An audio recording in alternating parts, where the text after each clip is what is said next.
Good morning, Rabbi Isai.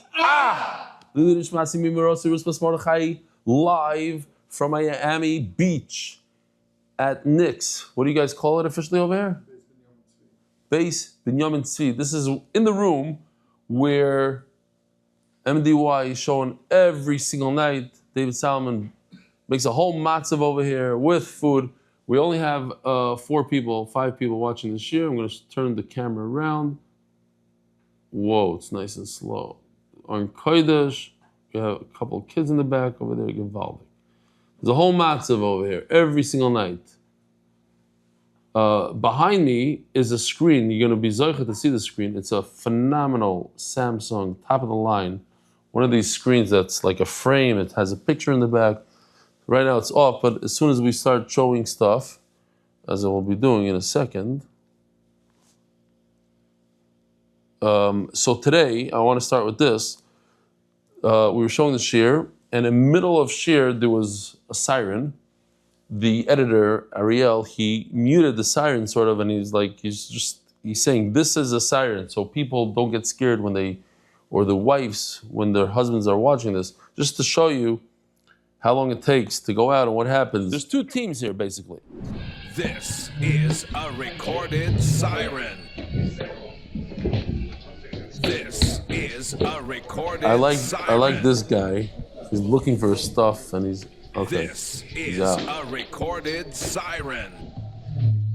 There was a follow-up in the mamad also. Okay.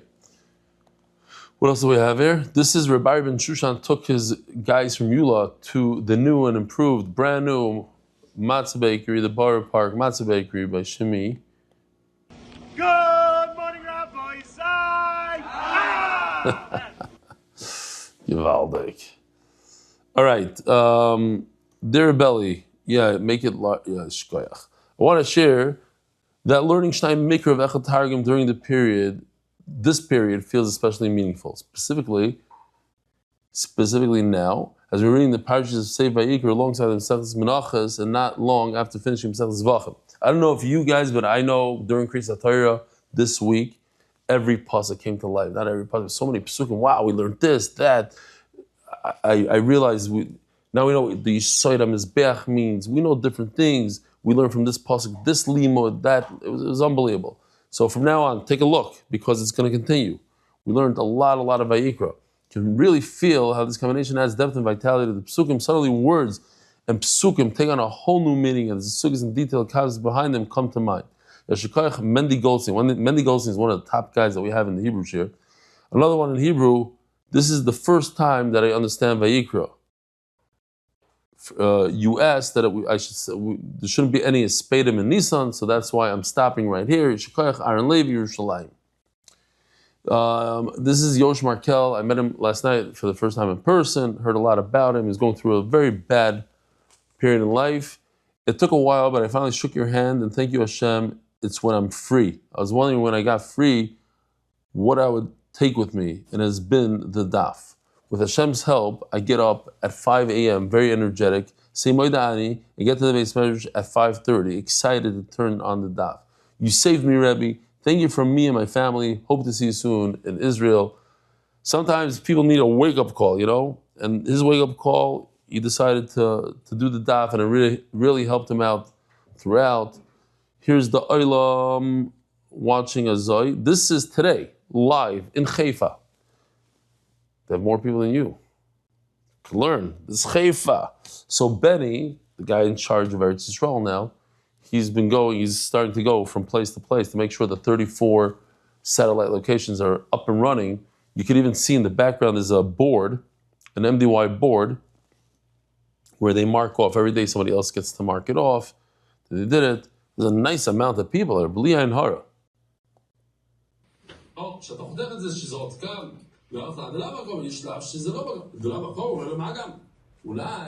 Nice size screen. Oh yeah, and the guy there, his name is Yitzchak Scheinberger. I'll show you a picture of him. This is from another vantage point. Here he is. This guy. He told me he goes to the mikveh every day, and he has me in mind. He's moitzi me mikveh. I don't know how that works exactly, but okay.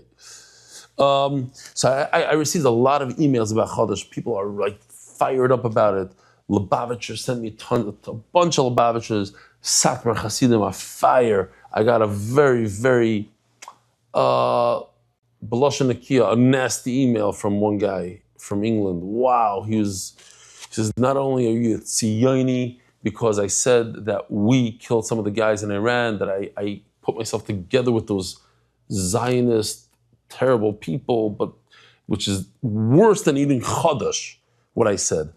The kids are, but anyway, the heter for Chol of Stam might be more I said in Shir, I don't know if I said in the English Shir or the Hebrew Shir. I'm already confused. I think I said it today. So I'll say it again, that in my opinion, Chol of Stam is less of a problem than Chodesh and Yashim, whereas most people, a lot of people are makbid. In England, you can't even find people that eat Chol of Stam.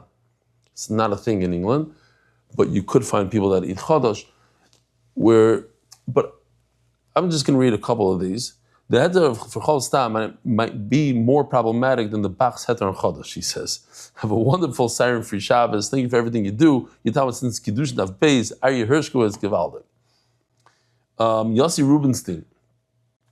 So I want to reiterate. I think Doilam is not getting my point because I'm not trying to.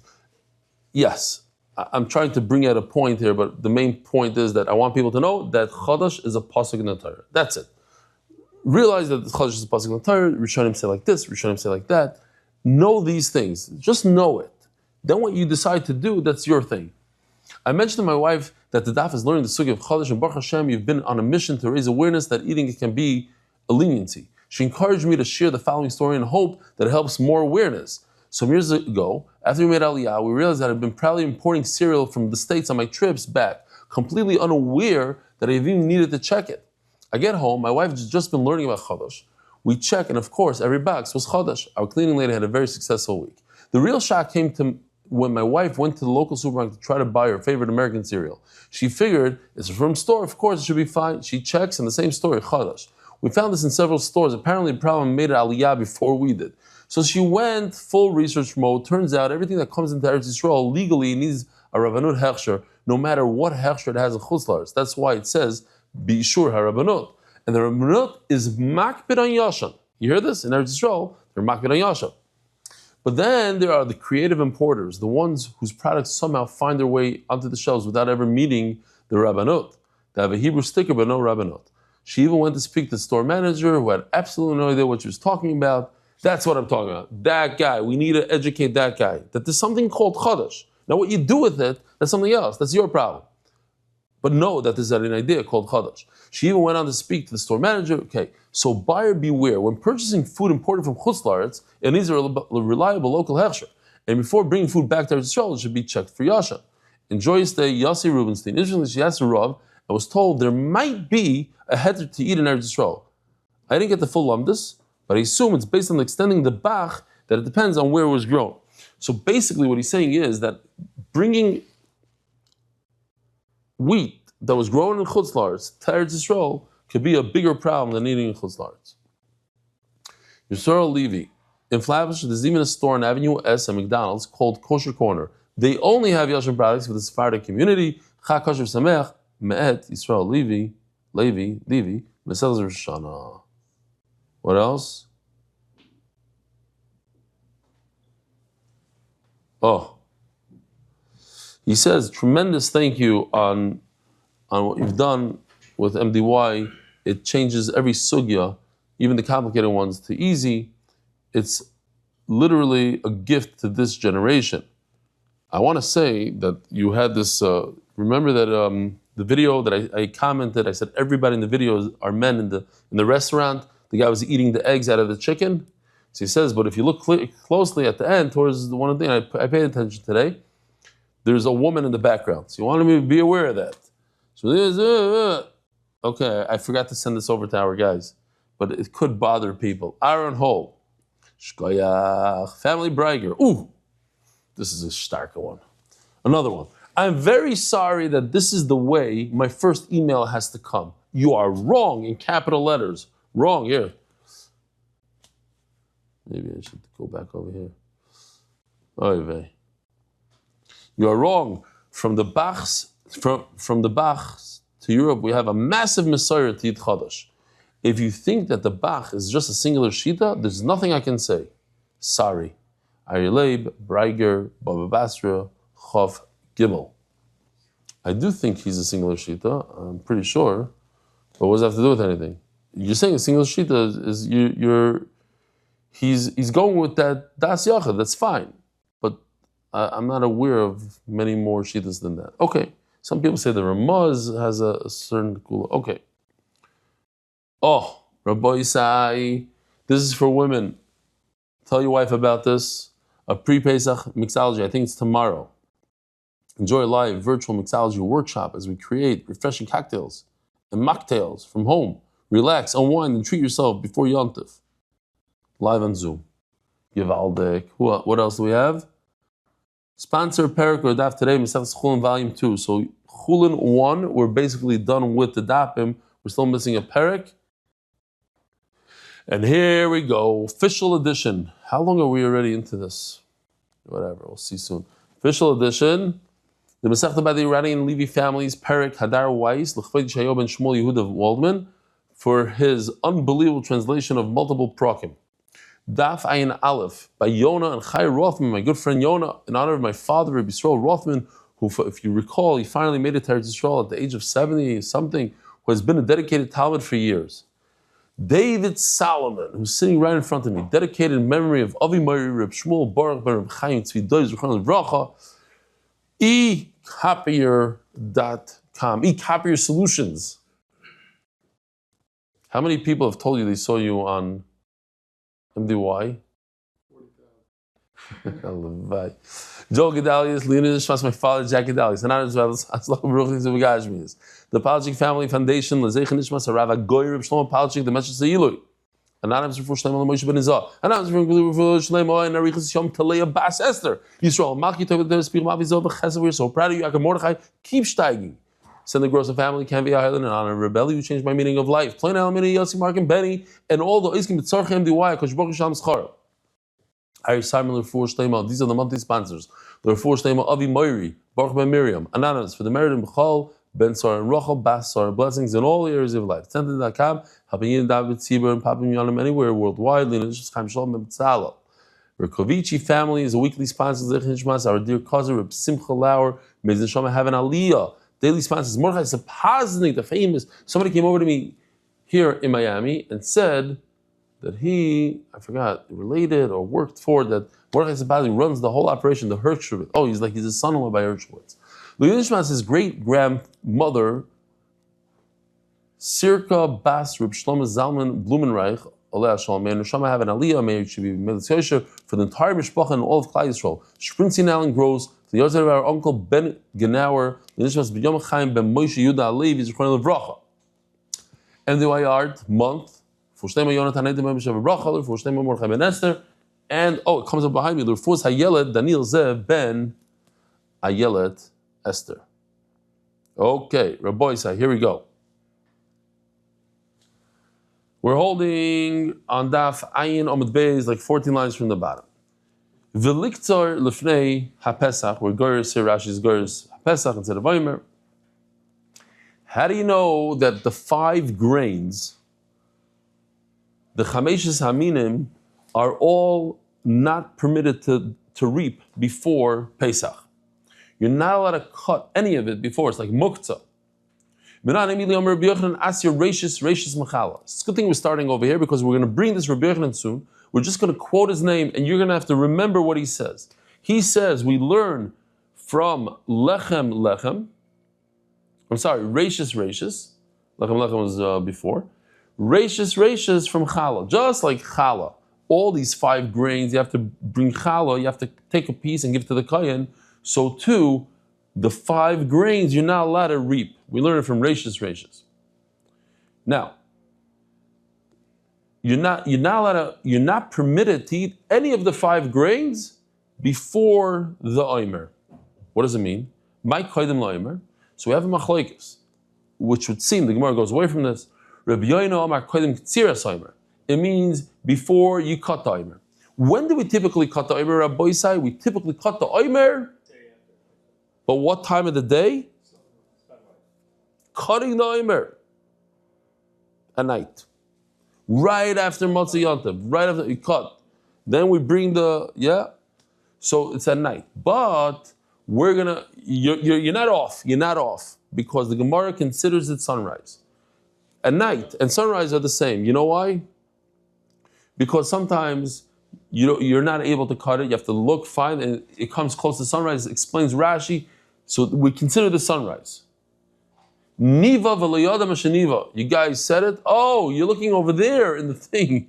Both of you have the new and improved official edition Gemara. So he said, it says sunrise over there. Wow. Yeah. Ktsira sa'omer, sunrise, because the truth is, right, if you think about it, not reading from there, the ktsira should be done at night, but it's considered sunrise. Givaldi.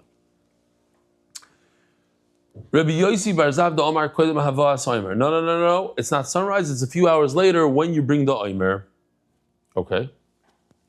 Tanan Asurim b'chodosh lefnei ha'omer v'liktzah lefnei ha'pesach. It says in our mission there's two times of the day. Chodosh is asur before the omer, and you cannot reap before Pesach. Now the Gemara says Bishlam Omar Kodem Hava Soimer Hainu. If you say that the time that you're allowed to eat is when you bring the omer. When do you bring the omer? Let's call it 12 o'clock in the afternoon. When's Netzachama? 5 o'clock in the morning. So it's different times. One is 5 o'clock in the morning, one is 12 o'clock in the afternoon. But if we're talking about nets, both of them, it's not 12 o'clock in the afternoon. It's when could you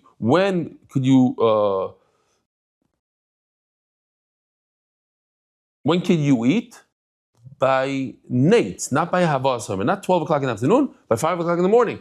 Oh, so there's only one time of the day that these two halachas apply to. They're both at 5 o'clock in the morning. So if so, the Gemara says, so why is it two separate sentences? Why is it two statements? It should be one statement. What? It should say, Asurim b'chodosh, you're not allowed to eat it, v'liktzar, and you're not allowed to reap it, l'fnei omer, at 5 o'clock in the morning, at nates. The two halachas are at the same time.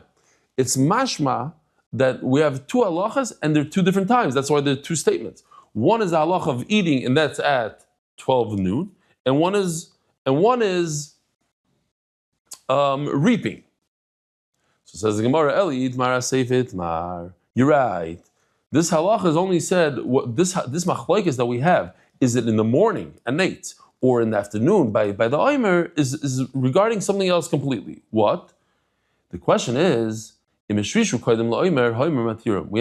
halacha, that if it takes root, then when you bring the mincha allows you to eat it. When did it take root? Think about it. If it took root a little bit too late, you have to wait a whole year now to eat the produce. Why? Because you missed the boat. The cutoff line is when you bring the omer, the second day of Pesach. When did it have to take root? On there we have machlokes. 12 o'clock in the afternoon. It's 5 o'clock in the morning. That's where the machlokes is. Okay, now we're holding today's daf. Omer Rebbe Eliezer, Rebbe Shaya the Dore. Rebbe Lazar says to Rebbe Yoshia, let me say the names correctly. Omer Rebbe Lazar Rebbe Yoshia the Dore. Rebbe Lazar says to Rebbe Yoshia from his generation. Says Rashi, there's the famous Rebbe Yoshia that lived in a different generation. He's a Tana. He lived way before. It's important to know who we're talking about. So a great example would be when I was in yeshiva, when anybody said, Reb Chaim says this, what did it mean? It always meant Reb Chaim Brisker. But things have changed a little bit, and today when somebody says Reb Chaim said, it could very well mean Reb Chaim Kanievsky. So there's the Reb Chaim of your generation, and there's the Reb Chaim of the previous generation. So you got to be careful. So the Gemara is saying, it's Reb Yoshia the Dare, Reb Yoshia of his generation. He says, I don't want you to sit down on your knees, or they sit, in the I don't know where, in the Middle East, they'll sit the Arabs sit in a certain way. Don't sit like that on the floor. Until you could explain me this Mishnah. Now, if he was referring to Rabbi Yoshia, the Tana wouldn't speak to him like that. What's the question? How do you know that the oimer, when you bring the carbon oimer, the minchas oimer, it allows it to eat the food even though it didn't grow yet? All it did was a little bit of rooting. Let me show you a picture here. Stop so we know what we're talking about. It's this guy all the way on the left, the second to the left. So first you put the seeds in and then a little bit sprouts roots. At that point, once it sprouts roots and the oimer came, you're good to go. You can eat that grain even though it only came out of the ground 2 months later, whatever it takes. So the Gemara is going to say, and go through different stages here. It's very simple. Because it says that you bring the oimer from something that's completely ripe. So it's mashma la mechlal deikil delav. That means that there's things that are not 100% ripe, and that would mean the seeds. Now, if you look at the screen, wow, it's clearer over here than on my own screen. Phenomenal screen. Maybe someone get something similar to this. Let me just enjoy it. Woo. So the Gemara says, wait a minute. You jumped from the left, Aviv, all the way to the right. So, the Torah says you should bring the oimer from the left. So obviously there's another stage that's before the left, and that would mean the ones that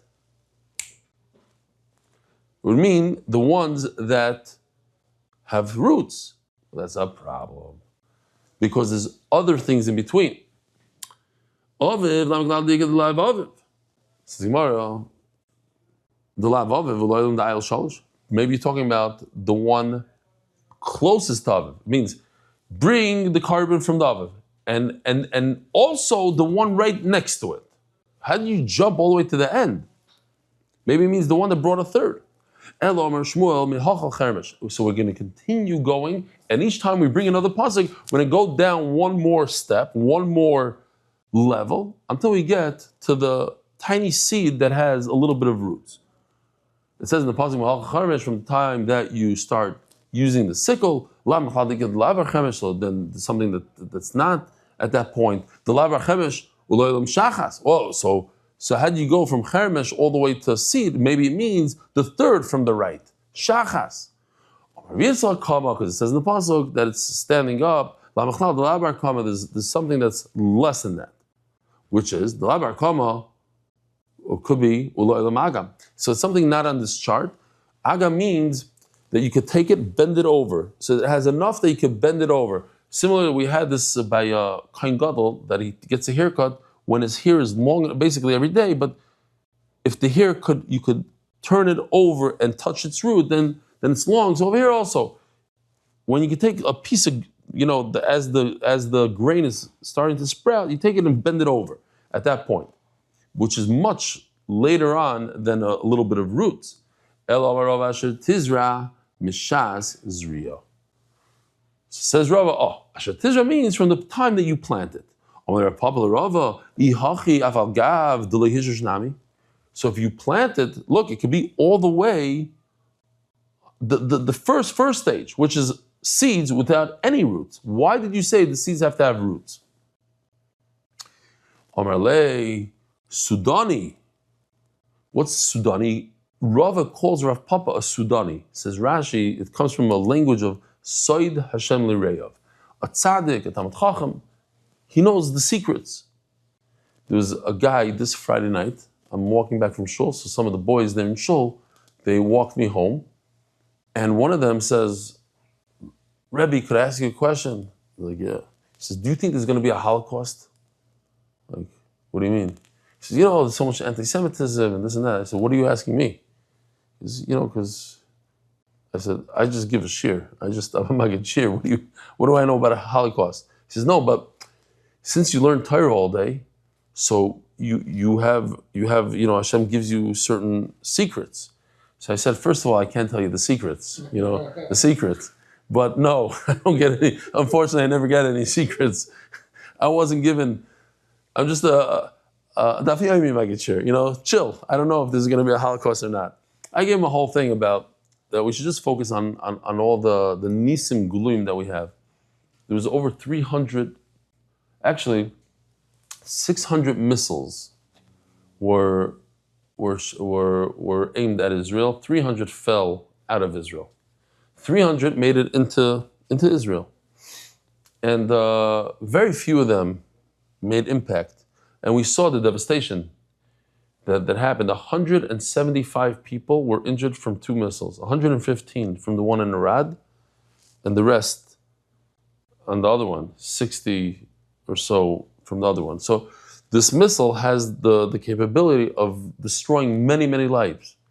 And Baruch Hashem, we have to focus on, Rebbeinu Shalom gave chachma to the Jewish nation and able to shoot them down mid-air, in space. It's each one is a nes b'fnei atzmo.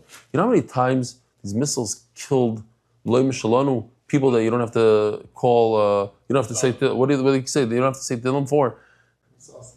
You don't even ask him, you don't even tell him. You don't even ask him.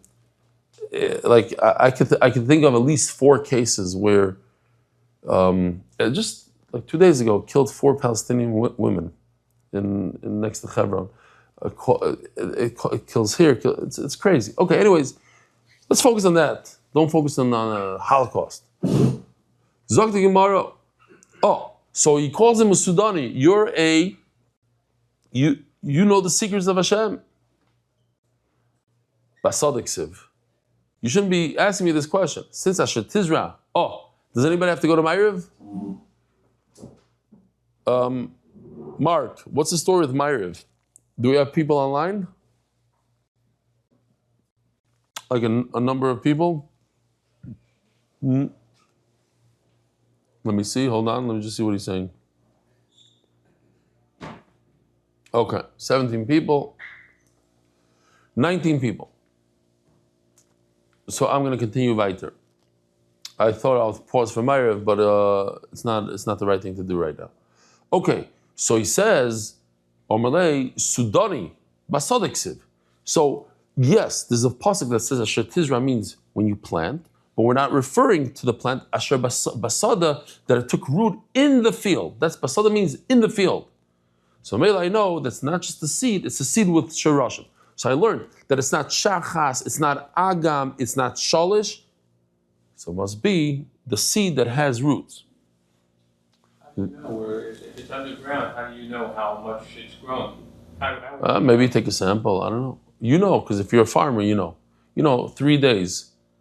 I'm sure they know. Look it up. Look at ChatGPT right now. I'll tell you. From the time I put the seed in the ground and I water it, how long does it take it to?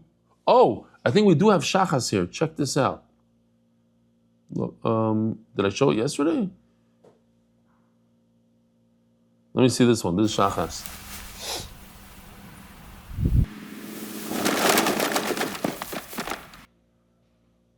No, you see, Mark? It stops over there. Okay.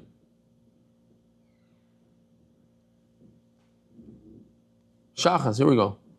This is the shachas.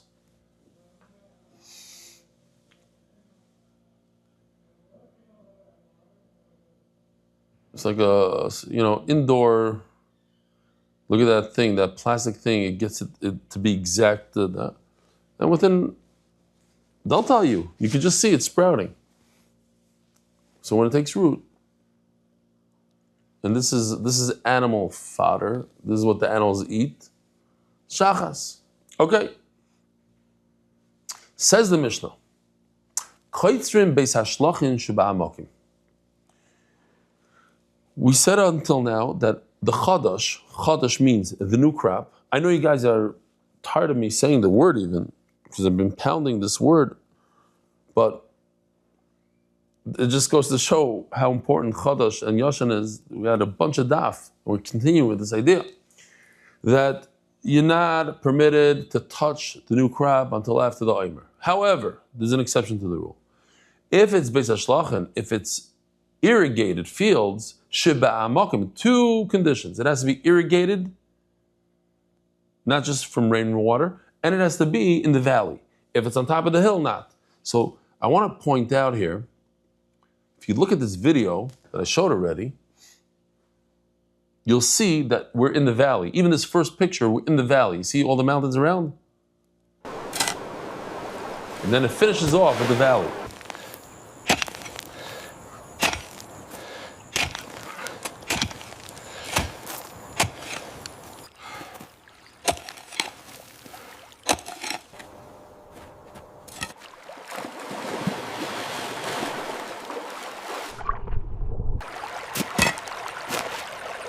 This is a base of shlachim because you're irrigating your field. Great. So, says Rashi, it could be one of two things. Either the barley that comes from a field like that is not proper for the Beis HaMikdash, it's an inferior product, or because of the great monetary loss, we allow him to reap it. Avaloi goychin. Relax, take it easy. Don't go. We allowed you to reap it, but doesn't mean that you can start piling it up. This actually, when I watched this video on the screen, it gave me a little bit of a headache, maybe even on the small screen. It's a little bit bouncy, so I apologize.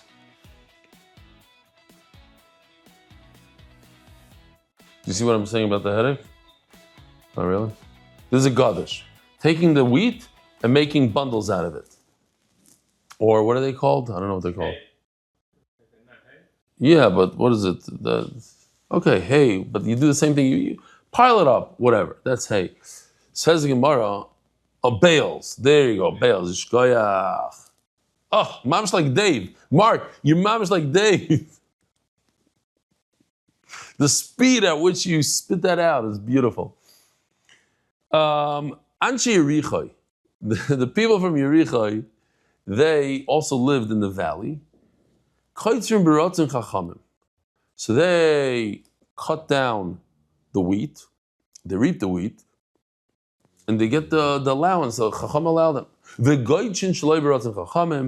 But to pile it up, to make bales out of it, no. That they did, and Chacham were not happy with them. The Gemara is going to say this is a lashon that Rabbi Yehuda uses, and Chachamim didn't protest. What's the proper word? Mecha. How do you say mecha in English? What does it say in your Gemara over there? Let's see how the official edition calls it. V'loi michu. V'loi michu b'yadam. They didn't do a mecha. Okay. Says Gemara. Koitzel l'shachas u'machle behema. So the Tanakama says that you could, what? Protest. What did I say originally? Did I say also protest? Okay. Koitzel l'shachas u'machle behema. The shachas that I just showed you, that animal food, you could cut it and feed it to the animal. Omer Rabbi Yehuda, a Masai, this is a very important word to remember, because the Gemara is going to use this word later to show that Rabbi Yehuda wasn't arguing on the Tanakama. He's explaining. When Rabbi Yehuda, throughout Shas, says the word a Masai, he comes to explain. And the Gemara is going to say, so it's impossible that Rabbi Yehuda is he's his own opinion, because he's just explaining the Tanakama.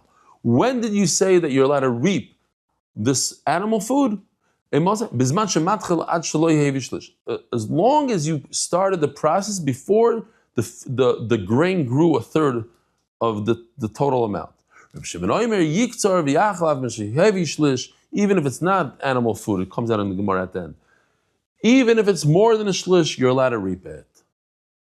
Okay? Now we have a few exceptions, more exceptions to the rule. You're also allowed to reap the grain if it's interfering with small plants, small trees. Why? Because of the monetary loss that you're going to have from those trees, or it's kilayim, you got to get rid of it. Kilayim.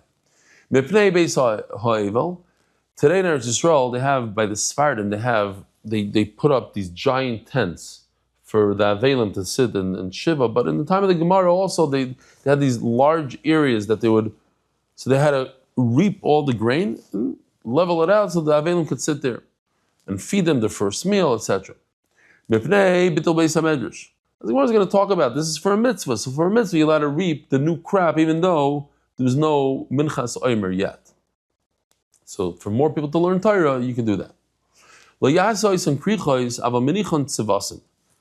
There's to take it and make a bundle out of it, like the one on the left, that you're not permitted. It's too much work. But to just put it into a bundle without tying it, that's okay. Tzvasim. Mitzvah ha'omer lava min hakama, you should take it from something that's attached to the ground, loy matzah, but the eved, after the fact. If you couldn't find that, yavi min ha'amarim, you could take it from the reaped crop. Mitzvah ha'lava min halach, the mitzvah is to use moist barley, and if you couldn't find it, then it's after the fact you could use also the dry one. Does anybody remember that we learned in the Gemara that you're supposed to have moist produce? Does anybody remember? So I'll remind you this thing. Once you see this, you'll remember. The word carmel is a nutrikoin to rach umal. It's supposed to be soft, rach umal. Loi. Yeah. Mitzvah liksar belayla. Oh, remember I asked you, when should you reap it? Here, at night. Niksar bayayim kosher. But if you did it during the day, it's also good after the fact. V'doiches ha-Shabbos, and the Omer pushes off Shabbos, meaning bringing the Omer, the Gemara is going to say that, not the Ktsira part, but bringing the Omer pushes off Shabbos. Tanya. What did I miss over here? Oh, that's that. Just want to make sure I'm not missing any. Awesome. I showed that. No, I didn't show this. Interesting. Kuba, I didn't show it in the Hebrew. All right. Zog the Gemara. Tanya Rebbe Yam Noimer. Kosev Echad Oimer. One pasuk tells us. Uktzad Misktsir Veisim Es Oimer. It seems like from the pasuk that we're talking about a private individual. He's permitted to reap the new crop, and then it says Veisim Es Oimer that for the Beis Hamikdash it has to be the first. Well, Veisim Es Oimer. Then you bring the Oimer. So first you have the private people, the farmers, they could reap, and then you bring it to the Beis Hamikdash. Uksiv Reish Ktsirchem El HaKohen. But how could that be? It says the first crop should go to the kohen. Haketzad. How's that possible? From a regular field that's irrigated by Hashem, by the rain, then you're not permitted to reap. But from a field that you cannot bring a mincha, you can't bring the omer from. Why? Because it's an irrigated field and it's inferior produce. That from that, like the Mishnah started off, you're permitted to reap from the inferior fields. Says Gemara, who told you? Maybe the pasuk saying something else. What type of grain do we bring for the mincha? Only barley. So maybe we're talking about makim shiatamevi. Mimin shatamevi yatakoitzer. You're not permitted to reap barley. If you have barley in your backyard, you have to wait for the Beis Hamikdash to bring it as the omer. Mimin shiatamevi. But let's say it's wheat. Atakoitzer. Maybe you're permitted to reap it. Says Gemara, you can't say this. Why? That's why I told you to remember Rabbi Yochanan. Rabbi Yochanan, all the way in the beginning of this year, all the way in the beginning. He says, how do I know that all 5 grains are the same? Because it says Reish, we learn from Chala. So over here, all 5 grains are the same. If you cannot reap barley, you can't reap the wheat. Says Gemara, the people from Yerichai, they cut all the barley in their fields. Why? Because they lived in the valley and it was a Beis HaShlachim. It was irrigated by man. But they made piles out of it and the Chacham weren't happy. Who's the man that says that they protested and didn't protest? That's Rabbi Yehuda. V'savar asked the Gemara. Wait a minute, I have a problem. But Rabbi Yehuda himself doesn't hold that Chacham allowed them to reap it. Even though the Mishnah says that Chachamim allowed it, it's not so pashut. V'atanya, because it says Shisha Dvarim also Anshe Yerichai. There are 6 things that the people from Yerichai did. Shloisha b'ratzin Chachamim, u'shloisha shloi b'ratzin Chachamim. 3 and 3. There are 3 things that the people in Yerichai did that Chachamim were okay with, and 3 not. Ve'elu sheb'ratzin Chachamim. These are the things that Chachamim were okay with. Markivim dekalim kol hayom. So first of all, what does it mean? It means you have a palm tree. Here in Florida, we have a lot of palm trees.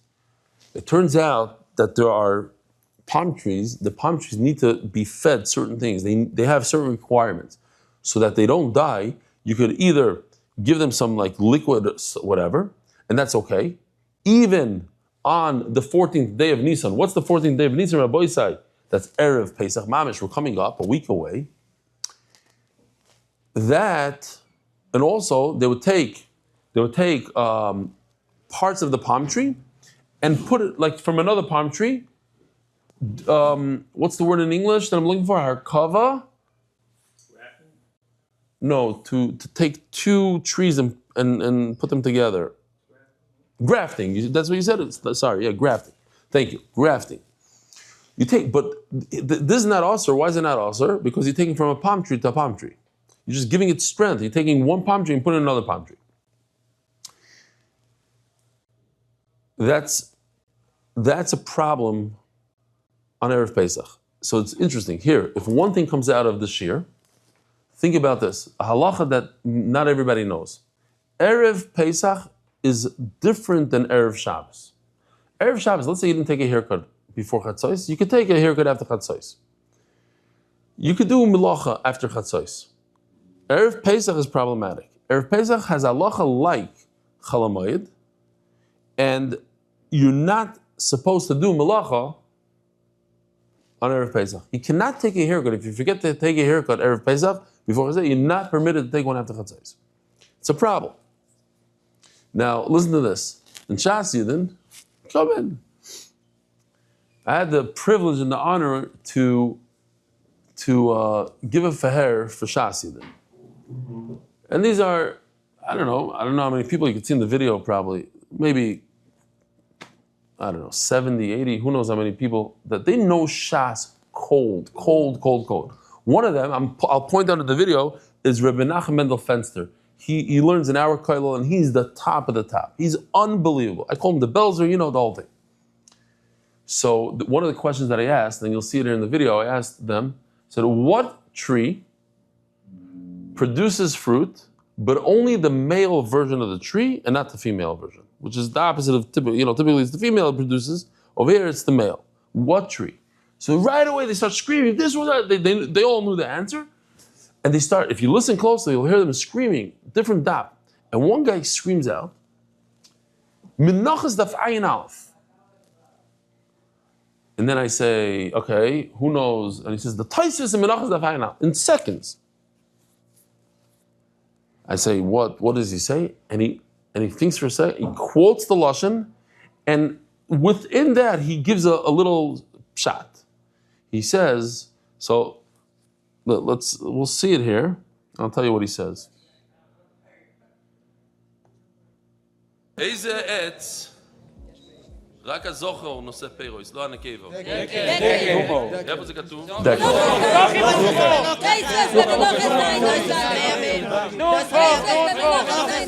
That's Menachem Mendel Fenster, this guy. רגע, מישהו יודע מה תויסס אומר במנוחס? This guy is one of the geniuses, the biggest genius. לתמרים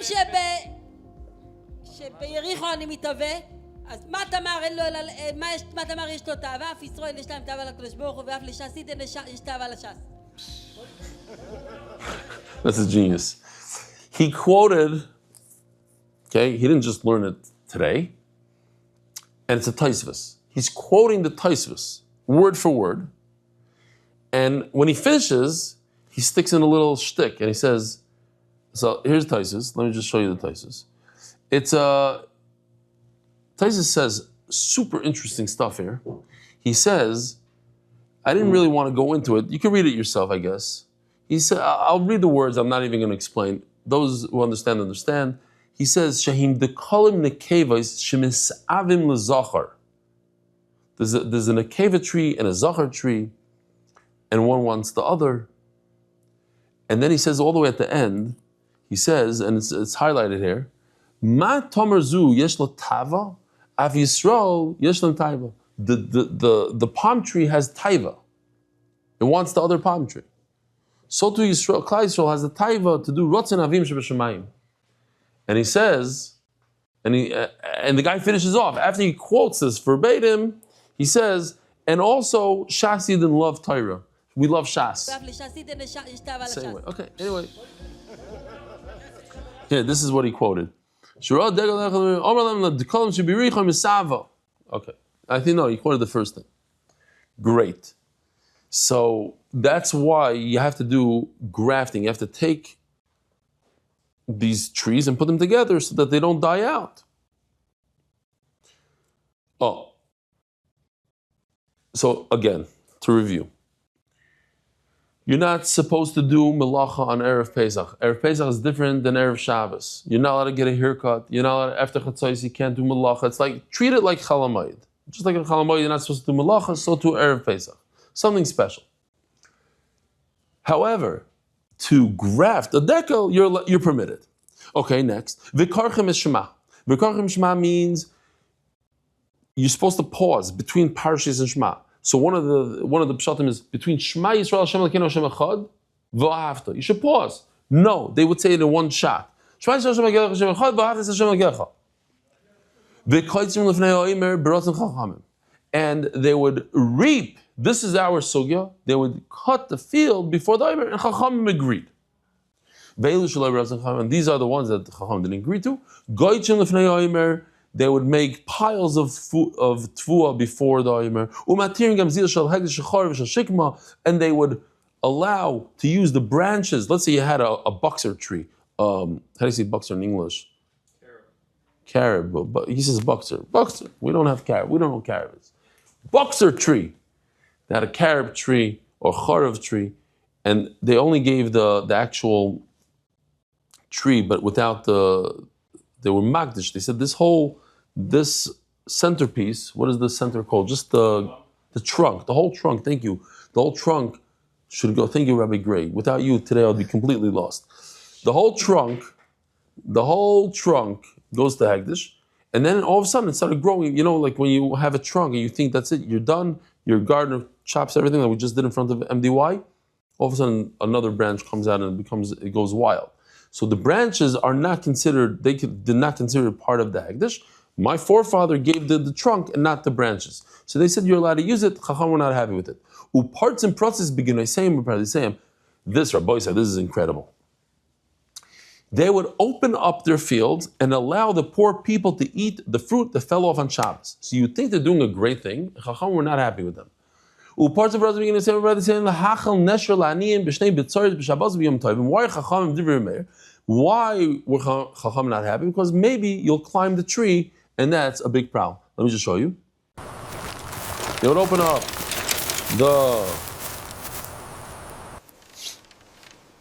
They allowed the aniyim to come in and take fruit that fell on Shabbos.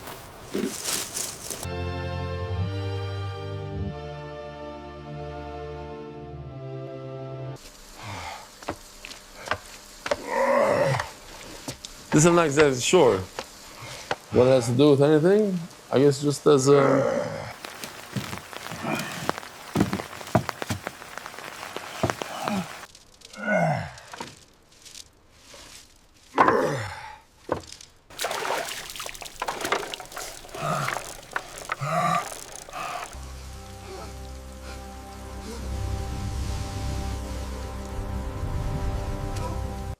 Okay, so Chacham didn't allow this. That's Rameir. Omar Rabbi Yehuda, what are we trying to show? The Rabbi Yehuda holds that Chacham did not permit the Ktsira from the Beis HaShlachim, like the Mishnah says. He argues on that. Omar Rabbi Yehuda, if it's true that Chacham allowed you to do the three things that we just mentioned, that Chacham said it's okay, then why only in Yerichai? Anywhere. Ella, the pshat is all six things Chacham did not allow. They did not let you reap the produce before the Omer in Yerichai. But just what? What's 3 and 3 is not that they didn't allow any of it, but 3 they protested and 3 they didn't protest. What are the 3 that they protested? That they didn't protest? Markiv and the Kolam Kol HaYoim, V'karchem Eshma, V'koitzer Goychim L'fnei Ha'omer, which is actually 4. These 4 they didn't protest. Ve'elu Shemichu B'yadam, and what are the 3 that they protested? Matim Gam Ziyah Shel Hagdish Shel Charav Shel Shikma, Uparts and process begin to say the same. Kedei La'achal Den Shel Aniyim B'shnei B'tzaris B'Shabbos B'Yom Tovim, or V'noisnim Peya LaYarok. So, Daf Hayinayel from Beis. What's V'noisnim Peya LaYarok? Peya is one of the gifts that we give to the poor. And that is when you have a whole field, they did a beautiful AI video for it.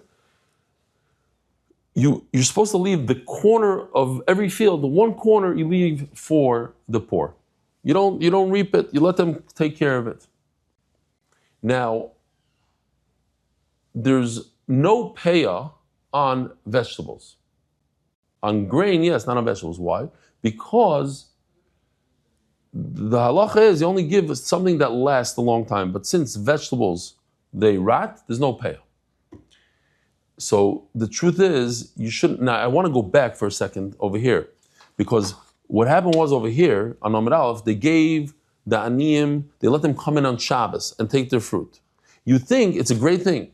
Now, you could have a good heart and say, listen, this pnimis HaTorah, what does Hashem want? Hashem really wants from me that I should give to the ani. I'm doing a great thing. I'm giving the poor people. Well, what's wrong with that? The answer is no. Sometimes you have to relax and say, what's the halacha over here? Yeah, you feel that you should give to the poor person. He's hungry, etc. But the halacha is, on Shabbos, we don't give him from the fruit that fell off on Shabbos. Something similar over here. Don't be such a big tzaddik and give him the corner of the field when it comes to vegetables, because the halacha is you don't give it. And what could be wrong with that? What could go wrong? What could go wrong is that when you give payah to a poor person, they don't take trumas and maasros off it. Payah, there's no trumas and maasros. But over here, since it's not payah, why? Because it's vegetables. You're not supposed. So you're going to give it to the poor person. He's not going to take trumas and maasros, and that's a problem. Oh, umichu b'yadam, and Chacham said no good. Let me just show you this video. It's a gewaldige video. I'm trying to explain what payah is in AI.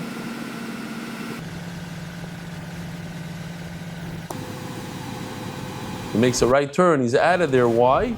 Because that's the corner that you give the poor people. It's called payah. Yeah, that pays.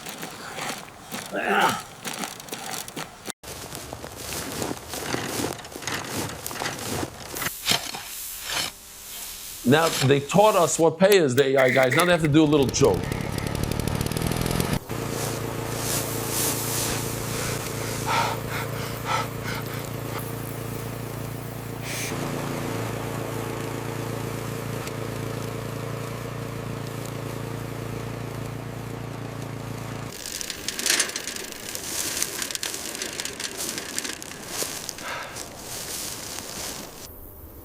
In every generation is that one guy that causes tsaras. So says the Gemara, okay. So you see that what? The Rabbi Yehuda argues. The Rabbi Yehuda is of the opinion that you're not supposed to reap if you have a field in a valley. Says the Gemara, not true. Why? I forgot to change it. Oh no, somebody changed it for me. Thank you. Oh, no, yeah. Kobe, now I chop what Kobe said. Okay, great. If you look over here, there's 7 on the list. And what do we say? There's only 6 things that happen with the Yerichai. What's the answer? Then we have to take out number 3. That Rabbi Yehuda, when he said his list of 7 things that are not good, he really said 6 things. And Memela, he wasn't talking about Kaitzrin. He wasn't talking about, they did allow you. That's why the Mishnah says, you're permitted, Chacham, we're okay with you reaping the field, because number 3, Kaitzrim is not in his list. The 7 things on the list that are not permitted, number 3 is not on it. So at the end of the day, you only have 6 things. And everybody's in agreement that what? The Ktsira, they allowed you to reap the field. What are we doing with time? Turning the daf. Oh, turning the daf, yes. Turning of the daf would be right over here. Adar Global Experts in Cross-Border Payments, theshidduch.com. Please read a shidduch today because every shidduch that happened was first read. Mark, where are we with the time? 55 minutes. You said 55? Okay, so let's hustle. You got to take it off here. Okay. Nan awesome. So if you have a field, you have to leave one corner of payah for the poor. By the way, they ask the question, actually, Rishonim discuss it. How come Peah on the field is one corner, but Peah on your head is two? So they have different tirutzim. The Ritva says, but maybe you could say, because the shtusim that you have in the head create a hefsek between one side and the other. Okay, you can say stuff like that. Givaldik. So, check this out. What if you have a field and it has something like this in between? You have a nachal, you have some sort of river, you have whatever it is, or you have a puddle, a giant puddle. It's going to create a hefsek between the two sides. And what? You have to leave a corner here and a corner here. And it's not to say that you have to leave double the amount. You just have to leave it in two places. If you have a private, or here, this is 16 amas wide. It's for the rabbim, or for the individual, it's narrow. It's only 4 amas wide. As the Ushvila Rabbim, Ushvila Yachid, if it doesn't leave, if it's even in the summer or in the winter when it rains, Vahabor, Vahanir, or you have Vabur, it says over here. I wonder if it's Bar or Bur. What does it say about you guys? Bur. Oh, yeah, because Rashi says, Zdei Bur, Shebein Shtei Zriyos. It's a fallow field. Vahanir means that it was plowed through. V'zeracher. Oh, here's zeracher. Actually, we have near. They plowed in the middle, so it divides the two fields. And you have zeracher. Something else was planted there. The koitzer l'shachas mafsik divrei meir. So this is super important for our sugya now. When you reap the field, I don't like the word reap. What's it called when you take your tractor and you cut down the wheat? What is it called? What's a better word? Harvest. Okay. Oh, that's better. When you harvest your field for the animal, for shachas, it's for animal, that creates a division in the field. Why? Because you're not doing ktsira. That's not harvesting. When you harvest for an animal, it's not harvesting. So that non-harvesting is actually a hefsek. It would be harvesting, it would be ktsira. It wouldn't. Here. That's why we need this video right here. If you're cutting the field for your animal food, so you just made a separation between the two sides. Chacham say no. You have to, the only way it makes the division is if you plowed it, not if you cut it for your animal. So now the Gemara is going to try to say, who did Remeir say it according to? Remember Reb Shimon in our Mishnah. Reb Shimon in our Mishnah says that you're permitted to harvest your field even if the wheat grew more than a third. He obviously holds that if you reap for animal stuff, it's not considered a ktsir even if it's more than a third. Yosef Rav Shmaita, and he asked Rava. It says achol chagav kismu nemalim. If the grasshoppers ate right through your field, they made like one of these hefseks. They just ate up a whole row of food. Kismu nemalim, or the ants came. Shvar ruach. Here, so our new guy, one of the new guys, I forgot which one it is.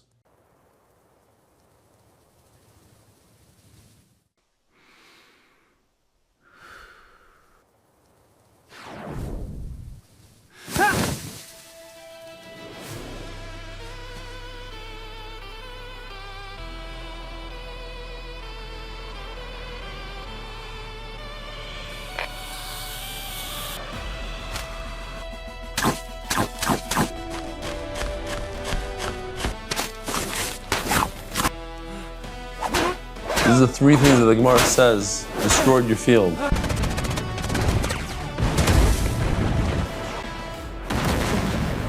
It says Mufurish that the sa'ira, the barley with its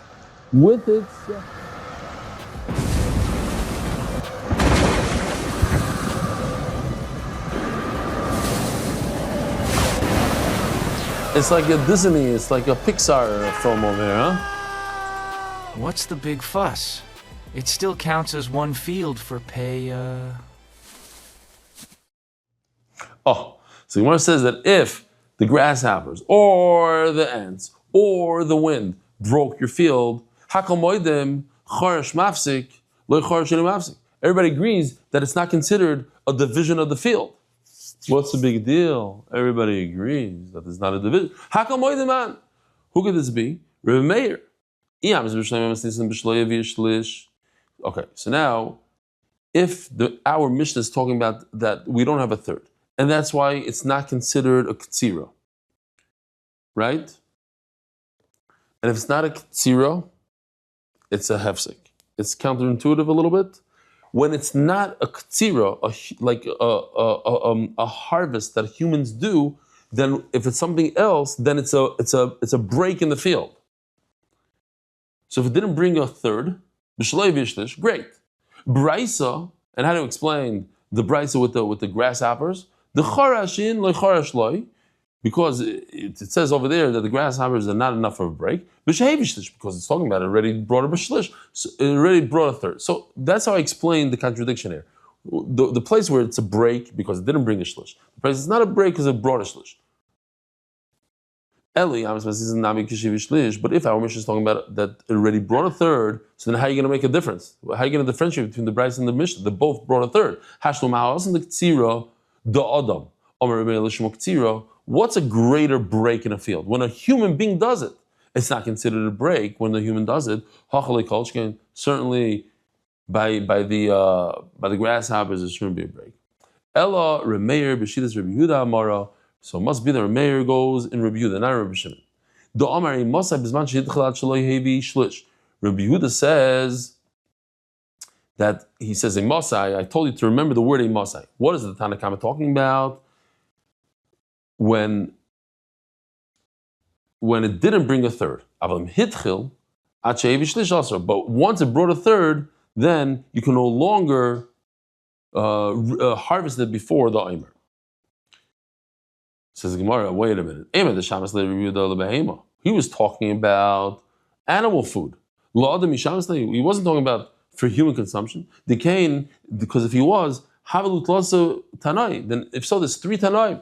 You have the Chachamim who say you're allowed to harvest for animals. You have Rabbi Yehuda that says before it brings a third, you're allowed to even harvest for a human being. And then you have Rabbi Shimon who says even after a third, you're allowed to harvest for a human being. The problem is that Rabbi Yehuda in the Mishnah never said he's a Shita. He said a Masa. He was just coming to explain the first Shita. So in other words, the Mishnah only has two Shitas. Chachamim and Rabbi Shimon. Rabbi Yehuda wasn't its own opinion.